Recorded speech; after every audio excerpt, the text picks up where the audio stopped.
Where is the rally going? That's really the big question right now, and to help me answer that one, I have my colleague at Market Beat, my blogger compatriot here, Steve Russolillo. So disappointing Very report. disappointing. Let's talk about that briefly for a second there. Well, I think, going into this report, everyone brought down their expectations. Right. Economists, traders, analysts, whatever. Everyone was saying, okay, the headline, what we expect is around 168,000. That's what economists were expecting, but, we think it's going to be disappointing. Because all the hints we got this week pointed to a weaker number. So the number comes in, and it's even worse than what those lower expectations were looking for. And you could see a chart here, 115,000 jobs added in April. Now, unemployment rate going down to 8.1%, but that's because the participation rate is much lower. So that number is lowest since 81. Now look at that chart. Keep that chart up for a second, Kate.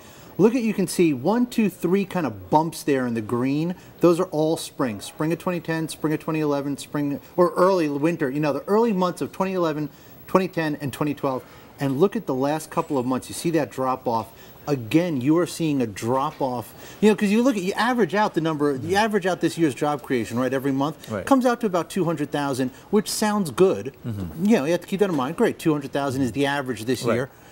But again, the numbers are trending down. Well, let's also keep in mind that the revisions in the previous month were actually boosted higher. So that was for February and for March. So if you take the 3-month moving average of where we are now, it's around 176,000 jobs over 3 months. Not terrible, but not fantastic either. And so I think this just puts more emphasis on the next report, on the May report, because that's really where you're going to see whether this new trend, this downward trend, is sustainable, or whether it's just a blip on the screen. And so there's going to be more emphasis on the next report. But for now, the stock market is not reacting well to this. I mean, this is just, if you had muted expectations going into it and it's still undershot that, that's a bad sign, and that's the reaction you're seeing. Let's talk about the market. The Dow was up 2 points.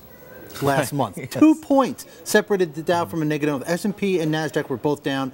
The rally that started in October has really petered out here.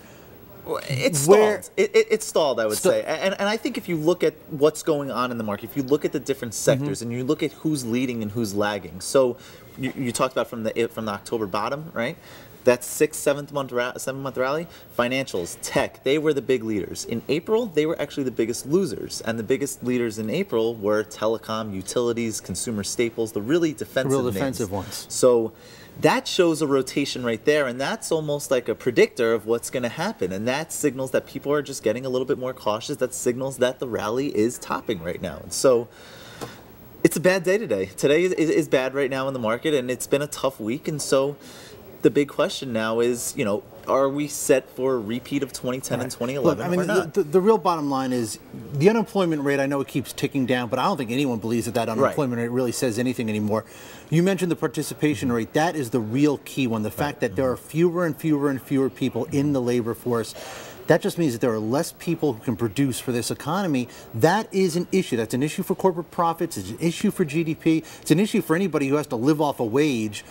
This is the situation for the market right now. And for those 6 or 7 months of that rally, we were able to kind of ignore all that. But to my line of thinking, none of that has changed. I think it's a great point. And I think when you look at the unemployment rate, that almost is going to become, I don't think it's going to get as much attention going forward as it has in the past, because it's not a true indicator of what's happening anymore. If it's going down, that's almost a bad thing, because that means that the participation rate is going up. Or if the participation rate is going up, then that just means that it's not a good predictor of what is actually happening. And most people just don't believe it anymore. Where do you think, what happens in May? I know it's early. What happens in May? Sell in May, go. I know it's a big cliche. The markets are on edge. What happens in May? Give me that. Like anybody can tell. Anyone can predict. Yeah.